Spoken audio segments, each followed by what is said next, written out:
హల్లెలూయా, హల్లెలూయా. దేవుడు ఈ ప్రత్యేకమైనటువంటి ఈ శనివారము వాళ్ళందరూ కూడా సజీవులకు నిలవబెట్టి దేవుడి చేటు తన కృపను బట్టి దేవుడికి మహిమ కలుగును గాక. హల్లెలూయా, హల్లెలూయా. దేవుడు రాత్రి వేళ కొద్ది నిమిషాలు తన వాక్కులను మనం పరిశుద్ధ గ్రంథుల నుండి ధ్యానం చేసుకుందాం. ఆదికాండ గ్రంథము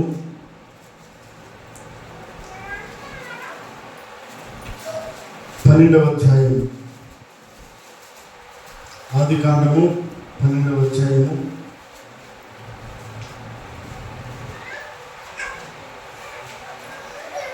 మొదటి వచనం.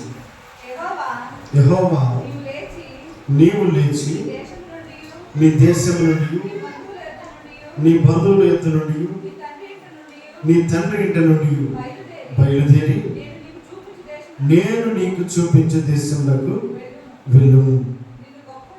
నిన్ను గొప్ప జనముగా చేసి నిన్ను ఆశీర్వదించి నీ నామమును గొప్ప చేయుదును.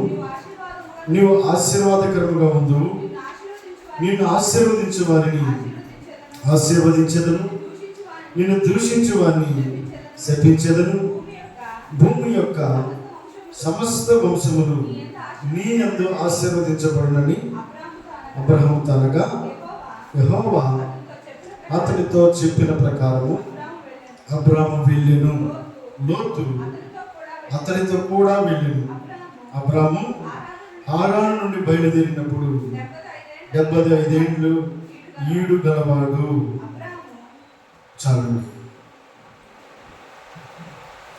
అబ్రాము అనబడేటువంటి భక్తు పరుడు రాత్రి వేళ మనం ధ్యానిస్తా ఉన్నాం.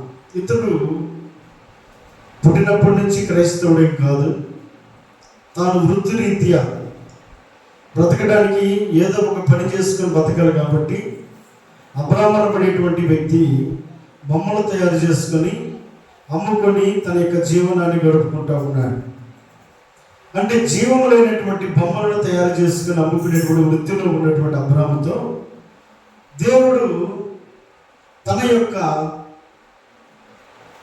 నామానికి మహిమకరంగా ఎన్నుకునే విషయంలో దేవుడు చాలా విరుద్ధమైనటువంటి వారిని ఎన్నుకుంటూ ఉంటాడు. బలహీనం ఎన్నుకుంటాడు, అన్యులను ఎన్నుకుంటాడు, సమస్యలతో ఉన్నవారిని ఎన్నుకుంటాడు, బలహీనులను ఎన్నుకుంటాడు, శత్రువైనటువంటి వ్యక్తిని ఎన్నుకుంటాడు.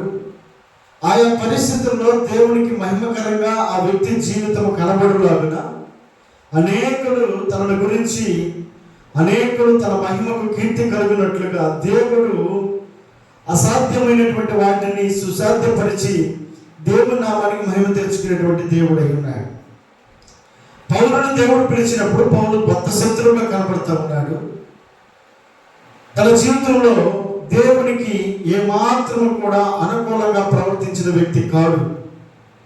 అలాంటి సౌలు అనబడేటువంటి వ్యక్తిని దేవుడు పిలుచుకొని పౌలుగా మార్చి తన ద్వారా గొప్ప పరిచర్యను జరిగించినట్లుగా మనం చూస్తూ ఉన్నాం. బలహీనుడిగా పిలువబడినటువంటి గిద్యోను అనబడేటువంటి వ్యక్తిని శత్రువులను చూసి భయపడి గానుల చాటును దాక్కుని ఎప్పుడు ఈ శత్రువులు వెళ్ళిపోతారా, వారు వెళ్ళిపోతే కాస్త ఊపిరి పీల్చుకుందామని భయపడుతూ అక్కడ ఏదో పనిచేస్తున్నట్టుగా గోధుమలను దుల్లగొడుతూ అతడు శత్రువులకు భయపడినటువంటి ఆ వ్యక్తిని దేవుడు పిలిచి ఆ బలహీనుడైనటువంటి గిద్యోనును దేవుడు బలముగా వాడుకుని ఏ శత్రువును చూసి గిద్యోను భయపడ్డాడో అదే శత్రువుల మీద దేవుడు విజయాన్ని ఇచ్చి గిద్యోనును గొప్ప రాజుగా చేశాడు. దేవునికి మహిమ కలుగును గాక. హల్లెలూయా. దేవుడు తాను ఆశించిన ఉద్దేశపరిచినటువంటి తన హృదయంలో దాగినటువంటి ప్రతి ఆలోచన యావత్తును సఫలపరుచుకునేటువంటి విషయంలో దేవుడు విరుద్ధమైనటువంటి వాటిని ఎన్నుకుంటూ ఉంటాడు. బలహీనలను ఎన్నుకుంటాడు, శత్రువులను ఎన్నుకుంటాడు. అలాగే దేవుని యొక్క పరిచర్యకు ఏమాత్రము కూడా అనుకూలంగా ఉండనటువంటి అన్యులను కూడా దేవుడు ఎన్నుకుంటాడు.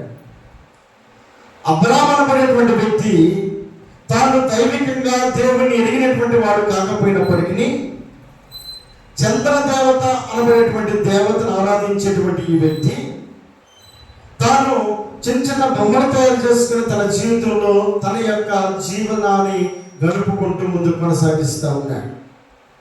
జీవము కలిగిన దేవుణ్ణి మాత్రం ఎరగినటువంటి వ్యక్తిగా కనబడుతున్నటువంటి అబ్రాహాముతో దేవుడు ఒక ఆనంద దినాన దర్శించాడు. దేవుని యొక్క దర్శనంలో దేవుడు మాట్లాడుతున్న మాట ఏమిటి అంటే, మాట్లాడుతున్న మాట చదువుదాం. యెహోవా ఆయన ఎవరితో మాట్లాడుతున్నాడు? అబ్రాహాముతో మాట్లాడుతూ ఉన్నాడు. నీవు లేచి నీ దేశము నుండి, నీ బంధువుల యొద్ద నుండి, నీ తండ్రి ఇంటి నుండి బయలుదేరి నేను నీకు చూపించే దేశమునకు వెళ్ళము. జీవము కలిగినటువంటి దేవుడు దర్శించి ఎన్నడూ కూడా దేవుడి యొక్క స్వరాన్ని విననటువంటి వ్యక్తి ఒక్కసారిగా దేవుని యొక్క స్వరాన్ని వినగానే ఆ దేవునికి, ఆ జీవము కలిగినటువంటి దేవునికి అబ్రాహాము విధేయత చూపిస్తూ ఉన్నాడు.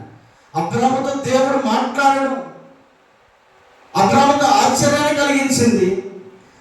ఆశ్చర్యాన్ని కలిగించినటువంటి ఆ పరిస్థితుల్లో అబ్రాహాము దేవుని యొక్క మాటను విని, ఇదిగో ఇది దైవిక స్వరం, ఇది దేవుడు నాతో మాట్లాడుతున్న స్వరం, కాబట్టి ఆ మాటకు విధేయత చూపించాలని అబ్రాహాము అక్కడి నుంచి బయలుదేరడానికి ఇష్టపడ్డాడు. ఒకవేళ అబ్రాహాము అక్కడే ఉంటే తనకి ఇష్టమైనటువంటి వృత్తిలో అతను ఇంకా ముందుకు కొనసాగడానికి ప్రయత్నం చేస్తామని దేవుడు ఎరిగిండొచ్చేమో కానీ దేవుడు తనను ఆశీర్వదించి దేవుడు నామానికి మహిమకరంగా అబ్రాహామును చూడాలని కోరుకున్నటువంటి దేవుని యొక్క మాటను అబ్రాహాము విని, అబ్రాహాము తానున్న స్థలంలో నుండి, తానున్న దేశంలో నుండి, తానున్న బంధువుల యొద్ద నుండి, తన తండ్రి ఇంటి నుండి బయలుదేరి దేవుడు చూపించే దేశానికి వెళ్ళడానికి ప్రయత్నం చేస్తూ ఉన్నాడు. అంత మాత్రమే కాకుండా అబ్రాహామును దేవుడు పిలిచినటువంటి ఆ పిలుపు తగినట్లుగా అబ్రాహాము నడుస్తూ ఉంటే అబ్రాహాముతో పాటు లోతు కూడా తన ప్రయాణాన్ని ఎవరో పిలిచినట్టుగా, ఎవరో బలవంత పెట్టినట్లుగా, ఎవరో నువ్వు కూడా వెళ్ళు అన్నట్లుగా తన హృదయం గద్దించినట్లుగా అబ్రాహాముతో పాటు లోతు కూడా తన ప్రయాణాన్ని కొనసాగిస్తూ ఉన్నాడు. దేవునికి మహిమ కలుగును గాక. హల్లెలూయా. దేవుని యొక్క పిలుపు అబ్రాహాముకు ఉంది. లోతు ఆ పిలుపు కలిగినటువంటి దైవజనుడితో అడుగులు వేయడానికి ఇష్టపడుతూ ఉన్నాడు. అంటే అబ్రాహాముతో పాటు లోతు నడుస్తూ ఉన్నాడు కాబట్టి, లోతును పిలవలేదు కదా, లోతు అబ్రాహాముతో పాటు వెళుతూ ఉన్నాడు కాబట్టి అబ్రాహామును దేవుడు పట్టించుకోలేదా అని అంటే, అబ్రాహామును పట్టించుకున్నట్టే లోతును కూడా పట్టించుకున్నాడు. నీతిమంతుణ్ణి అనుసరించి నడిచినటువంటి లోతును కూడా దేవుడు పట్టించుకున్నాడు. అక్కడే ఒక మాట చూస్తే 11వ అధ్యాయంలో 5వ వచనం, అబ్రాహాముతో కూడా వెళ్ళిన లోతుకును గొర్రెలు, గొడ్లు, గుడారములు దేవుడు ఎట్లా ఆశీర్వదించాడట? అబ్రాహాముతో పాటు లోతు కూడా ఉండను కనుక, అంటే అబ్రాహాము యొక్క అడుగు జాడల్లో లోతు కూడా నడుస్తూ ఉన్నాడు. అంటే దేవుని యొక్క పిలుపును అందుకున్నటువంటి అబ్రాహాముతోటి లోతు కూడా తన ప్రయాణాన్ని కొనసాగించాడు. అంటే ఆ ప్రయాణాన్ని కొనసాగించినటువంటి లోతు ఏమాత్రం కూడా నష్టపోలేదు. పిలిచినటువంటి అబ్రాహాముతో పాటు లోతును కూడా దేవుడు జ్ఞాపకం చేసుకుంటా ఉన్నాడు. అబ్రాహామును ఆశీర్వదించినప్పుడు లోతును కూడా ఆశీర్వదిస్తూ ఉన్నాడు.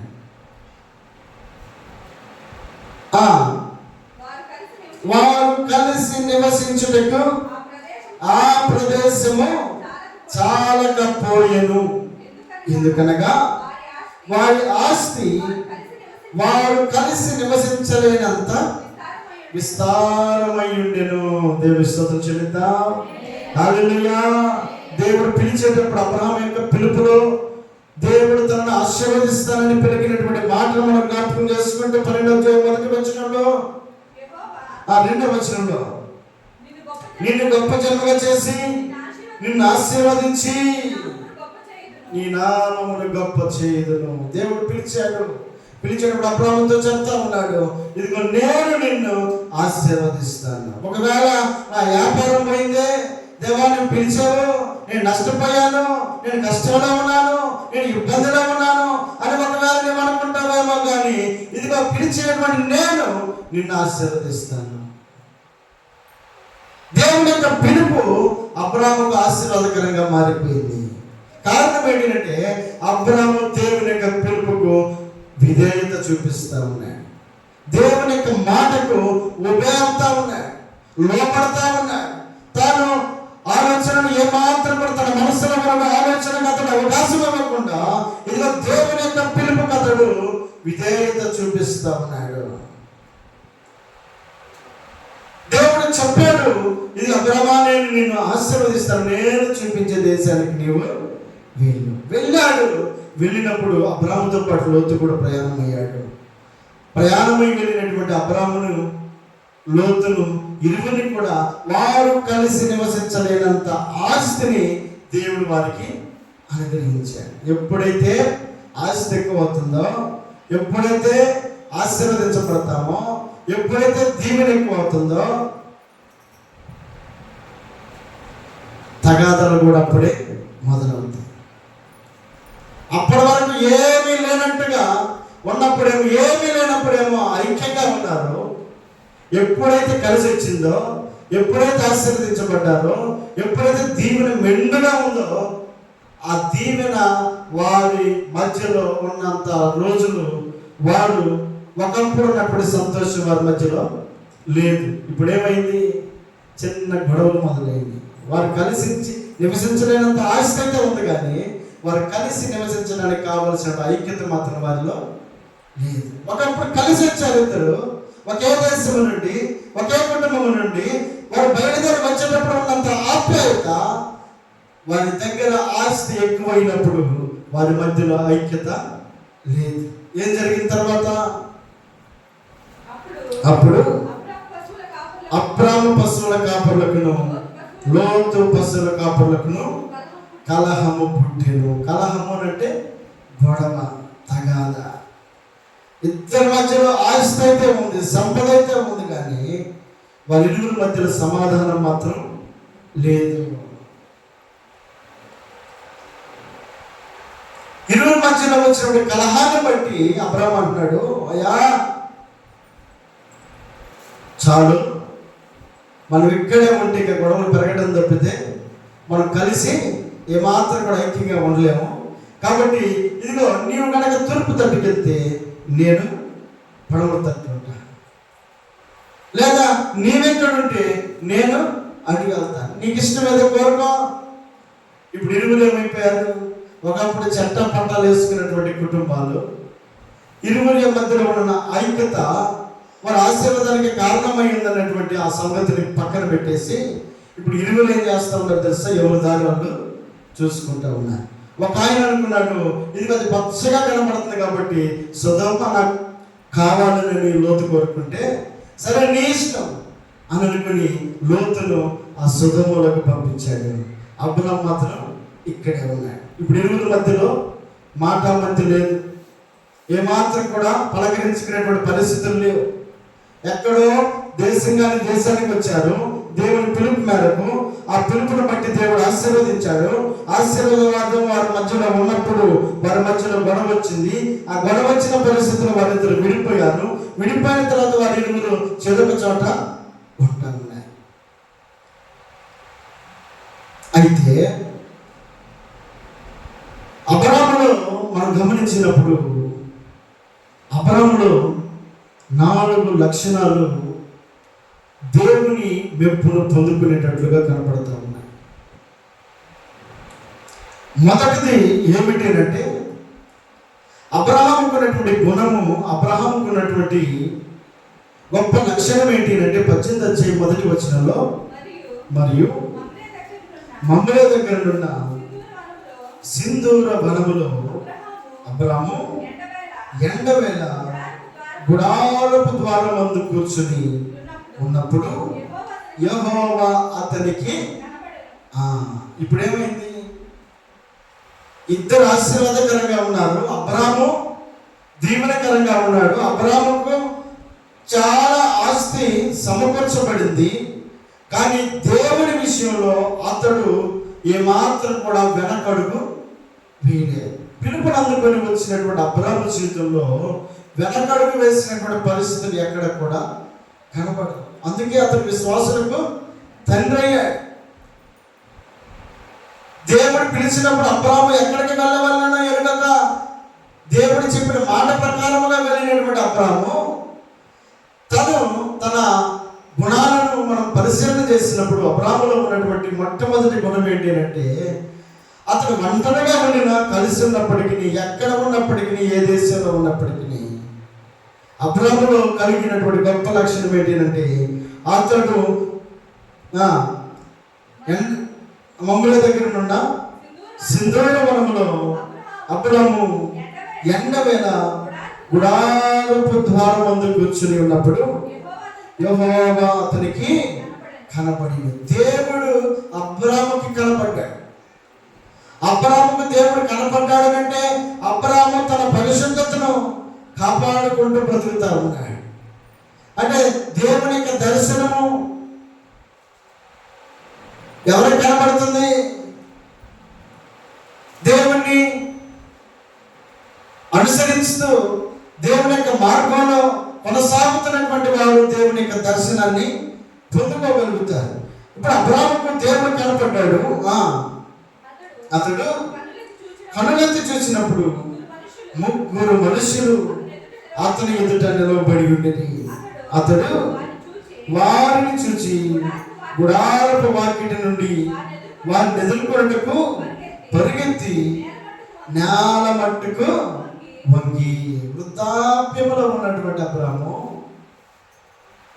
వయసు దాటిపోయినటువంటి అబ్రాము దేవుని యొక్క పిలుపుని అందుకున్నప్పుడే 75 సంవత్సరాలు ఉంటే, వారు వచ్చిన తర్వాత ఆశీర్వదించబడిన తర్వాత అతను గొప్ప స్థితికి రావడానికి కొన్ని సంవత్సరాలు గడిచిన తర్వాత నిండు వృద్ధాప్యంలో ఉన్నటువంటి అబ్రాముతో దేవుని దర్శనంలో దేవుడు కనబడినప్పుడు, ఆ దర్శనాన్ని అందుకున్న తర్వాత ముగ్గురు మనుషులు తన కళ్ళ ముందు కనబడినప్పుడు అతడు వీరు దేవుని యొక్క బిడ్డలను ఎరిగి, వీరు దైవజనులను ఎరిగి, వీరు దేవుని యొక్క పిలుపు మేరకు వచ్చారనేటువంటి విషయాన్ని ఎరిగినటువంటి అబ్రాహాము చేస్తున్న పని ఏమిటంటే, ఆ వృద్ధాప్యంలో కూడా తన భక్తిని మరొక ఉన్నాడు అన్నట్లుగా మనకు కనబడతా ఉంది. ఏం చేస్తున్నాడు తెలుసా?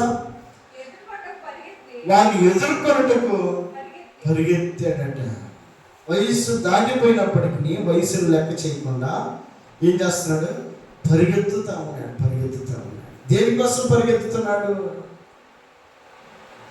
నేల మట్టుకు వంగి సాష్టాంగ నమస్కారము. అదండి, నేల మట్టుకు వంగి సాష్టాంగ నమస్కారం చేయాలని తపన దేవుని బిడ్డలకు అతడిస్తున్నటువంటి గౌరవాన్ని కనపడతా ఉంది. దేవుని యొక్క దర్శనాన్ని, దేవుని యొక్క పిలుపునందుకున్నటువంటి అబ్రాముకు ఉన్నటువంటి గుణం ఏంటంటే, దైవజనులుగా ఉన్నటువంటి వారిని గౌరవించే మనసు అతనికి కలిగి ఉన్నాడు. ఎలాంటి గౌరవం అది? పరిగెత్తకుండా వచ్చి సాష్టాంగ నమస్కారం చేసేటువంటి గౌరవం. వృద్ధాప్యం కదా, వయసు దాటిపోయింది కదా, ఏం చేద్దాంలే అని అనుకుని వెనకడుగు వేసినటువంటి భక్తి కాదు అది. పరిగెత్తుకుంటూ వెళ్ళి సాష్టాంగ నమస్కారం చేసినటువంటి భక్తి. అంత మాత్రమే కాకుండా, ప్రభువా నీ కటాక్షము నా మీద ఉన్న ఎడల ఇప్పుడు నీ దాసుని. అదండి, చాలాసార్లు మనకి ఇష్టమైన బంధువులు వచ్చారనుకోండి, అనుకోకుండా ఏదైనా ఫంక్షన్కి వచ్చారు, వచ్చినప్పుడు మన ఇంటి దాకా రాకుండా వారు వెళ్తానంటే మనం ఊరుకుంటామా? ఏం చేస్తాం?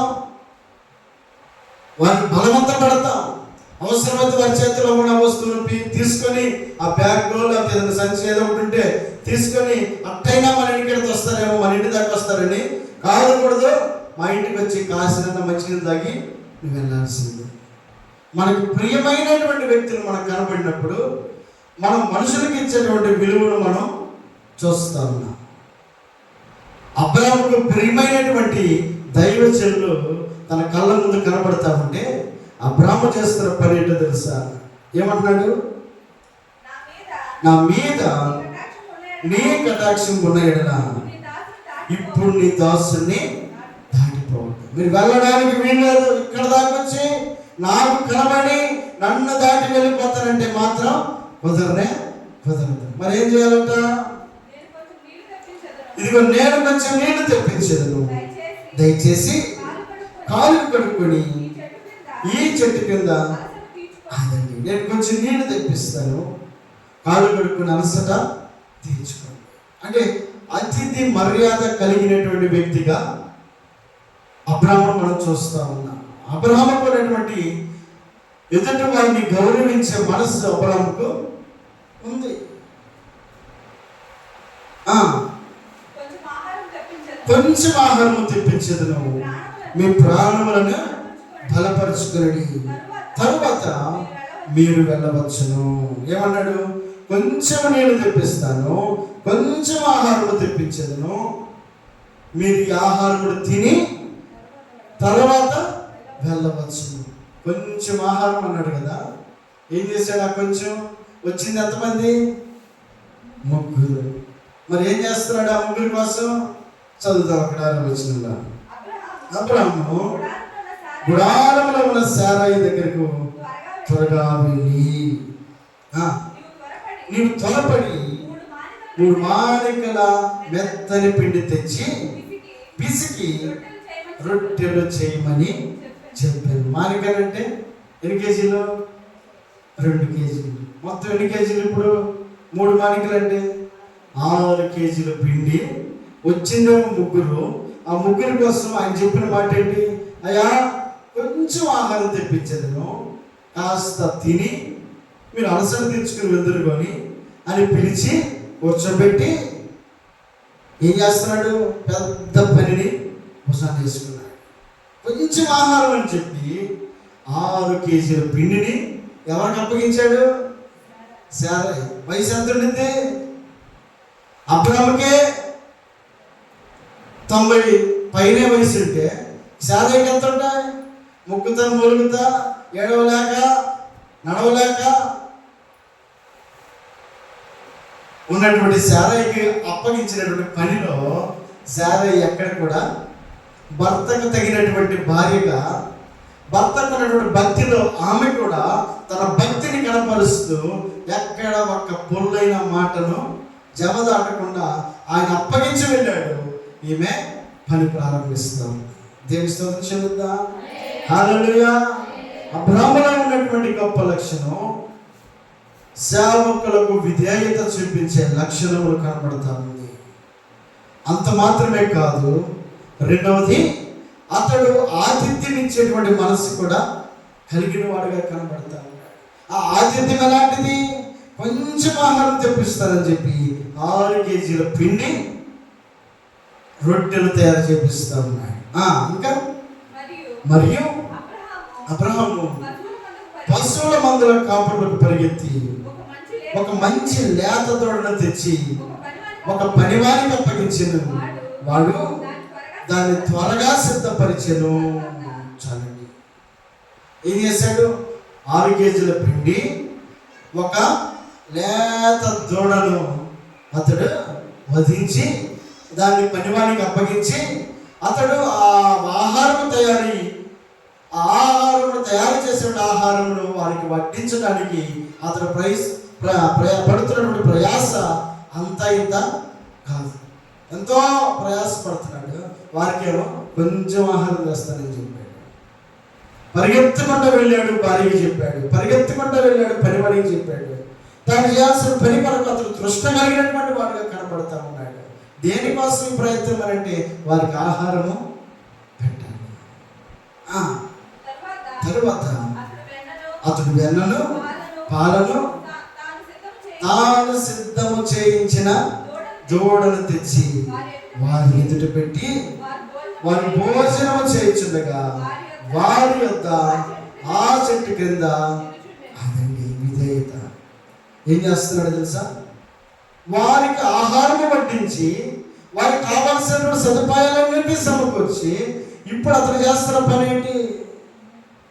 అతడు చెట్టు క్రింద నిలిచి ఉండేను. వారు తింటా ఉంటే అతడు చేసినటువంటి పనిని వారికి అప్పగించేసి ఇప్పుడు మౌనంగా చూస్తూ ఉన్నాడు. అబ్రాహాములో ఉన్నటువంటి ఈ 2 క్వాలిటీస్ దేవుడిని మెప్పించగలుగుతాం. మరి 3వ క్వాలిటీ ఏంటి? ఒకటి సాష్టాంగ నమస్కారం చేస్తూ ఉన్నాడు, రెండోది వారికి ఆతిథ్యం ఇస్తూ ఉన్నాడు. దేవుని వాక్యం ఏమైనా సెలవిస్తూ ఉంది? చదువుదాం, ఒక మాట చదువుదాం. ఎబ్రియులకు రాసిన పత్రిక 13వ అధ్యాయం 13వ వచనం. ఎబ్రియులకు రాసిన పత్రిక 13వ అధ్యాయము 13వ వచనం.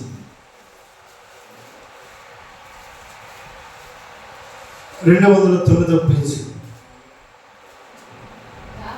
కాబట్టి మనం ఆయన నిందను భరించుదుము, సిలువ వెలుపలికి ఆయన యొద్దకు వెళ్ళుదుము. నిలువరమైన పట్టణము మనకిక్కడ లేదు కానీ ఉండబోచున్న వారి కోసము ఎదురు చూచుచున్నాము. కాబట్టి ఆయన ద్వారా దేవునికి ఎల్లప్పుడూ స్తుతియాగము చేయుదుము, అనగా ఆయన నామమును ఒప్పుకొనుచు జీవ ఫలమును అర్పించుదుము. ఉపకారమును ధర్మమును చేయ మర్చిపోకుడి. అట్టి యాగములు దేవునికి ఇష్టమైనవి. చాలండి. వాక్యం ఏమని సెలవిస్తుంది? ఉపకారమును ధర్మమును చేయ మరిచిపోకుడి. అట్టి యాగములు దేవునికి ఇష్టమైనవి. ఉపకారము, మేలులు చేసేటువంటి గుణాలు ఎవరికైతే ఉంటాయో దాన్ని దేవుడు అంటాడు, వాటిని మాత్రం మీరు మర్చిపోవద్దు. ఇది దేవునికి ఇష్టమైనటువంటి యాగం. మనం చేసేటువంటి మేలు, మనం చేసే ఉపకారం, అది ఇతరులకు ప్రయోజనకరంగా చేసినటువంటి పని ఇతరులకు ఆశీర్వాదకరంగా ఉన్నప్పుడు ఇదిగో దేవుడు అంటున్నాడు, ఇలాంటి పనులను మీరు మర్చిపోవద్దు. ఇది దేవునికి ఇష్టమైనటువంటి యాగము. ఉపకారము చేయుట దేవునికి ఇష్టమైనటువంటి యాగము. అబ్రాహాము దేవునికి ఇష్టమైనటువంటి యాగము చేసేటువంటి వ్యక్తిగా కనబడతా ఉన్నాడు. ఉపకారము చేయుట అబ్రాహాము జీవితంలో మనకు కనబడతా ఉంది. అక్కడే ఒక మాట చదువుతా. ఆదికాండంలో 14 వచనంలో అయితే ఆదికాండం 14 వచనం. అయితే ఈ పడుచువారు భుజించినవి తప్ప నాతో కూడా వచ్చిన ఆనేరు ఎస్కోలు మా ఎక్కడ చదువుతున్నా? 13వ అధ్యాయం 14 వచ్చిన 14 వచ్చిన. అబ్రాహాము తన తమ్ముడు చెరపట్టబడినని విని తన ఇంట పుట్టి అలవర్చబడిన 300 పదునెనమండుగురిని వెంట పెట్టుకొని దాను మట్టుకు ఆ రాజును తరిమెను. చాలండి. అబ్రాహాము తన తమ్ముడు చెరపట్టబడినని విని తన ఇంట పుట్టి అలవర్చబడిన 310 వెంట పెట్టుకొని దాను మట్టుకు రాజును తరిమెను. 3వ గుణలక్షణం అబ్రాహాములో ఉన్నటువంటి ఉపకారము చేసేటువంటి గుణం ఏంటి అంటే తన తమ్ముడు చెరపట్టబడినని విన్నాడట. తమ్ముడు ఎక్కడున్నాడు ఇప్పుడు? తమ్ముడు అంటే ఎవరు? లోతు ఎక్కడున్నాడు ఇప్పుడు? సొదొమ గొమొర్రాలో ఉన్నాడు. ఎప్పుడు విడిపోయారు? 13వ అధ్యాయంలోనే విడిపోయారు. మనం ఇక్కడ చదువుతుంది 14వ అధ్యాయం మనం చదువుతాము.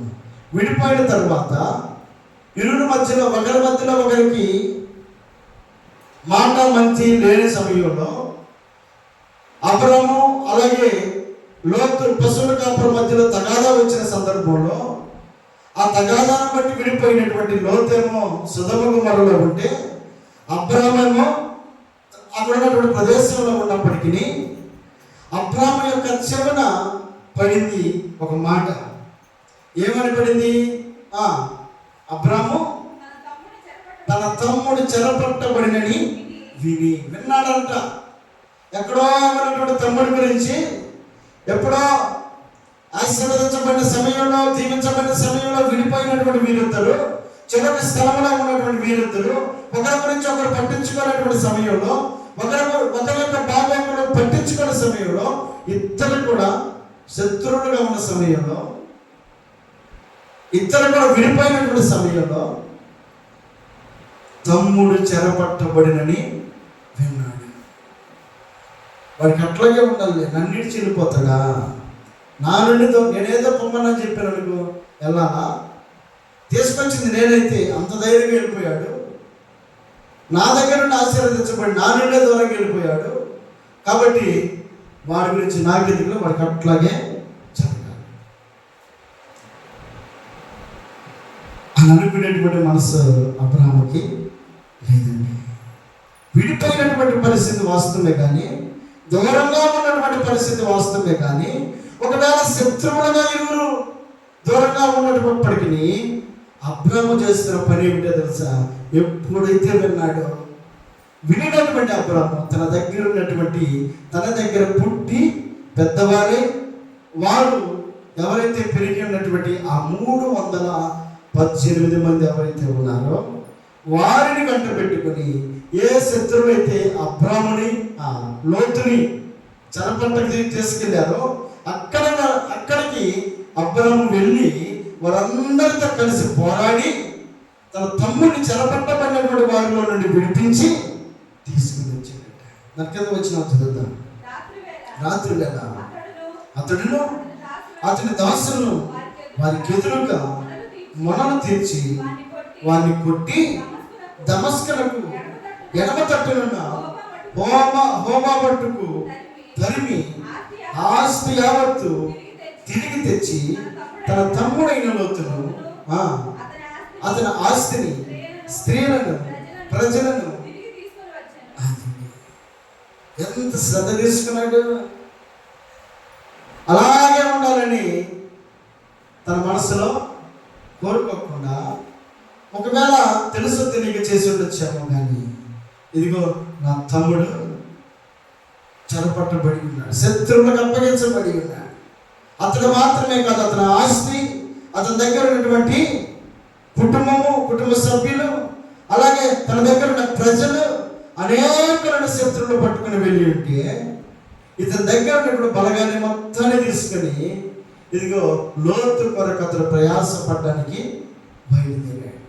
బయలుదేరిన వ్యక్తి లోతు కోసం ప్రయాసపడి అబ్రాము చేసినటువంటి పోరాటంలో ఏం చేశాడు? అక్కడ ఆస్తి యావత్తును తిరిగి తెచ్చి తన తమ్ముడైనటువంటి లోతును, అతని ఆస్తిని, స్త్రీలను, ప్రజలను తిరిగి తీసుకొని వచ్చాను. దేవుని స్తోత్రం చెల్లిద్దాం. హల్లెలూయా. ఇరువురి మధ్యలో సఖ్యత లేని సమయంలో, పొసగని సమయంలో, శత్రువులుగా ఉన్న సమయంలో, ఒకరికంటే ఒకరికి పడిన సమయంలో విడిపోయినటువంటి వారై ఉన్నప్పటికీ ఏం చేస్తున్నాడు తెలుసా? శత్రువు కొరకు అతడు సహాయపట్టుకు, ఉపకారము చేయుటకు, మేలు చేయుటకు అబ్రహాము పనిచేస్తూ ఉన్నాడు. దేవునికి స్తోత్రం చెల్లిద్దాం. హల్లెలూయా, హల్లెలూయా. ఈ రాత్రికాల సమయంలో దేవుడు జ్ఞాపకం చేస్తూ ఉన్నాడు.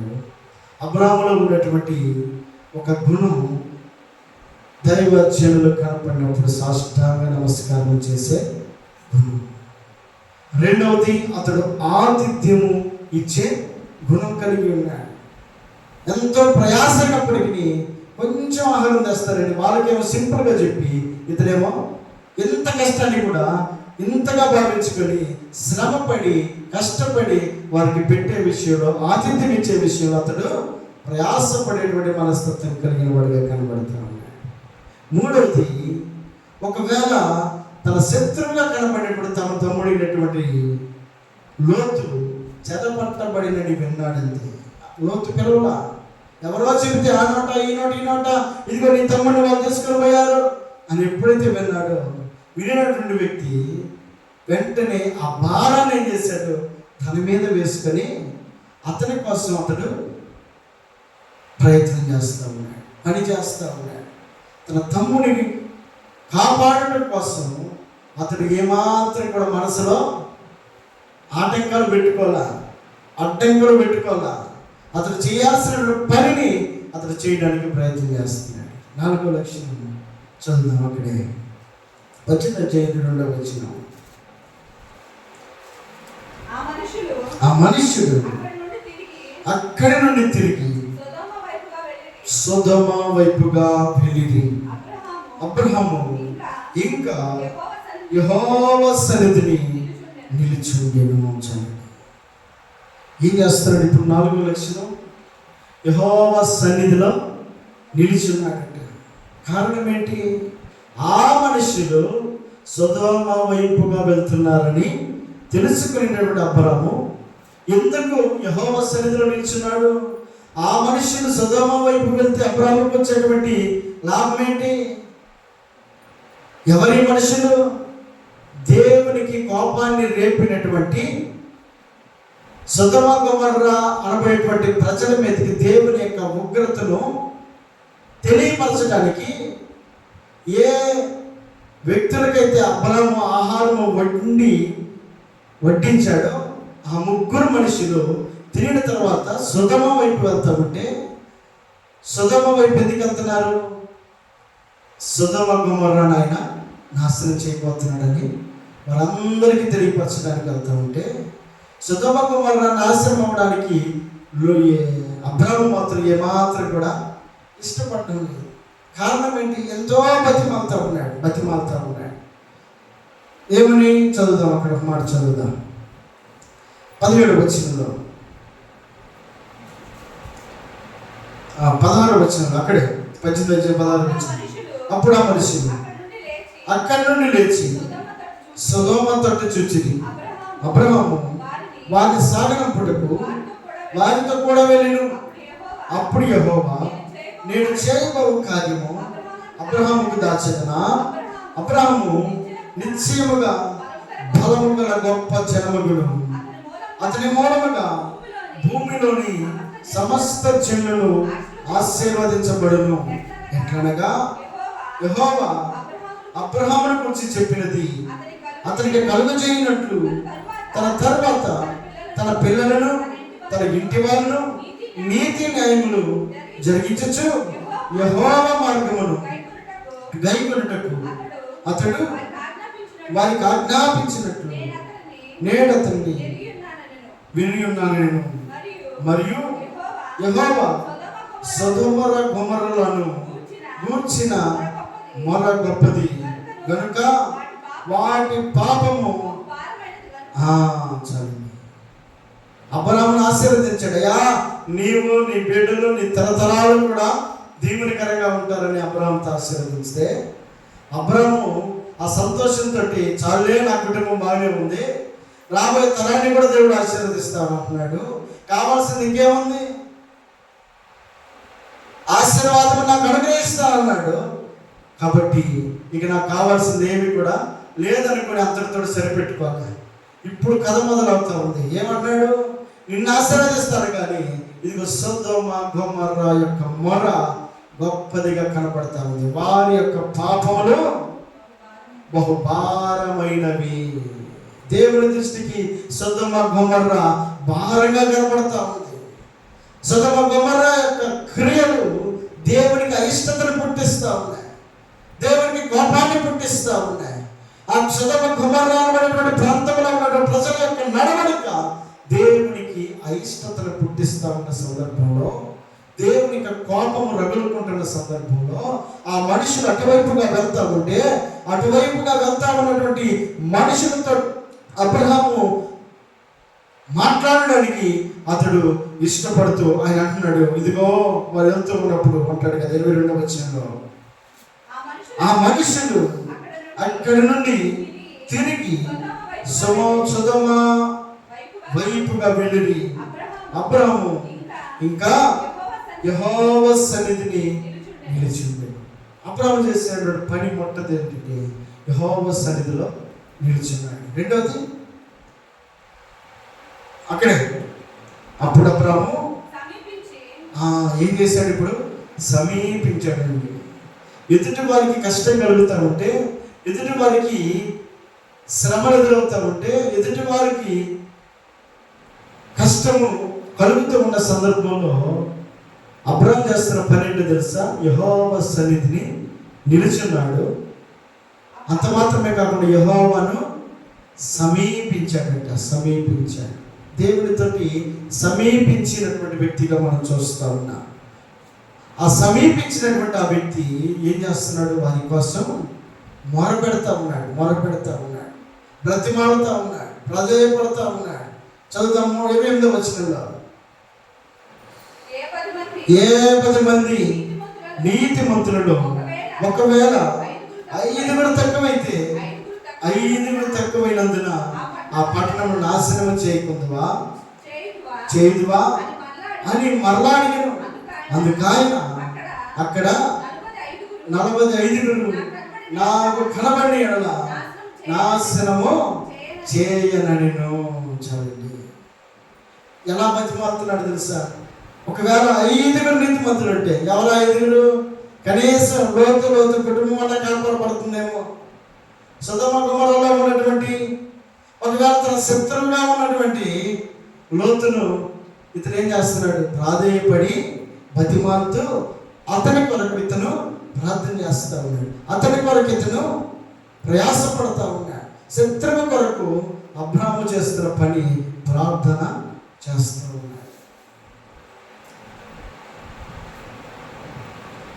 దూరంగా ఉన్నటువంటి లోతు కుటుంబం కొరకు అబ్రాహాము ఎంతో ప్రయాసపడతా ఉన్నాడు. తన పక్కవాడే కానీ ఇప్పుడు దూరం అయిపోయాడు. అంత మాత్రం చేత అబ్రాహాము అతన్ని మర్చిపోలేదండి. అబ్రాహాము చేస్తున్న పని తనతో పాటు వచ్చినటువంటి తన బిడ్డల కొరకు అతడు ప్రార్థన చేస్తూ ఉన్నాడు. వారిని తప్పించాలనేటువంటి ఉద్దేశంతో వారు చేస్తున్నటువంటి ఆ ప్రార్థన దేవుడు విని ఏం చేశాడు? అక్కడ చదువు 19:15లో,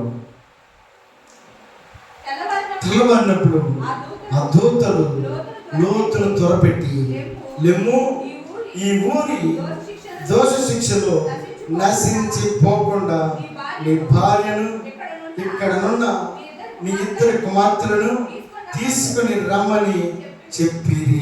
చలండి దేవి స్తోత్రం చెల్లిద్దాం. హల్లెలూయా.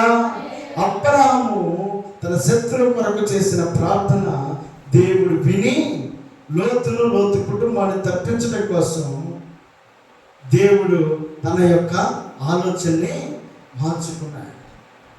తర్వాత లోతు భార్య తన మాట వెనకుండా వెనక తిరిగి చూడటం, ఉపస్తంభం, ఇదంతా కూడా వాళ్ళు చేసుకున్నటువంటి పని. కానీ అబ్రాహాము మాత్రం ఎక్కడ కూడా తనతో పాటు వచ్చినటువంటి తన తమ్ముడైనటువంటి లోతుకు ఏమాత్రం కష్టం కలగడానికి అతడు ఇష్టపడలేదండి. ఒకవేళ దూరంగా ఉంటే ఉండొచ్చేమో, దూరంగా ఉన్నప్పటికీ అతడు లోతు పట్ల తన యొక్క ప్రేమను కనపరుస్తూ ఉన్నాడు. రాత్రికాల సమయంలో నీవు నేను మనం గ్రహించాల్సినటువంటి మాట దేవుడు నేర్పుతా ఉన్నాడు. దేవుని పిలుపును అందుకుని వచ్చినట్టు అబ్రాహాము తనలో ఉన్నటువంటి 4 గుణలక్షణాలు ఏంటి అంటే, 2 పరిశుద్ధులైనటువంటి వ్యక్తులను ప్రేమించే గుణాలైతే, 2 శత్రువులను కూడా ప్రేమించే గుణాలు కనబడుతూ ఉన్నాయి. పరిశుద్ధులకేమో సాష్టాంగ నమస్కారం చేస్తున్నాడు, ఆతిథ్యాన్ని ఇస్తా ఉన్నాడు. శత్రువునేమో తన శత్రువుల నుండి కాపాడడం కోసం అతడు ప్రయాసపడతా ఉన్నాడు. 2వది ప్రార్థన చేస్తూ ఉన్నాడు. రాత్రికాల సమయంలో నీవు నేను మనం ఎంతవరకు ఈ గుణాలలో కలిగి ఉండటానికి మనం అర్హులమై ఉన్నాం? దేవుని యొక్క మెప్పును పొందుకున్నటువంటి గుణాలు అబ్రాహాములో కనబడుతూ ఉన్నప్పుడు మనము మన శత్రువు కొరకు మనం ప్రార్థన చేయగలుగుతా ఉన్నామా? మన శత్రువుకు మనం సహాయం చేయగలుగుతా ఉన్నామా? పరిశుద్ధులకు మనము ఆతిథ్యాన్ని ఇవ్వగలుగుతా ఉన్నామా? గౌరవించగలుగుతా ఉన్నామా? ఈ రాత్రికాల సమయంలో అబ్రాహాములో ఉన్నటువంటి ఈ మంచి గుణాలు దేవుని యొక్క మెప్పును పొందగలిగాయి. ఈ రాత్రికాల సమయంలో నీవు కూడా అట్టి గుణాలను కలిగి ఉండాలని దేవుడు జ్ఞాపకం చేస్తున్నాడు. ప్రార్థన చేసుకుందాం. తండ్రి మంచిగా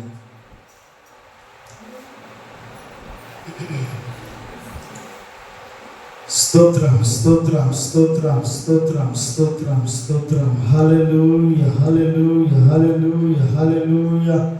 స్తుతి స్తుతి స్తుతి స్తుతి స్తుతి స్తుతి స్తుతి స్తుతి స్తుతి స్తుతి. పరిశుద్ధుడా, గొప్ప తండ్రి, సర్వశక్తిమంతుడా, సర్వాధికారి, నీకు వందనాలు స్తోత్రాలు చెల్లిస్తున్నాం.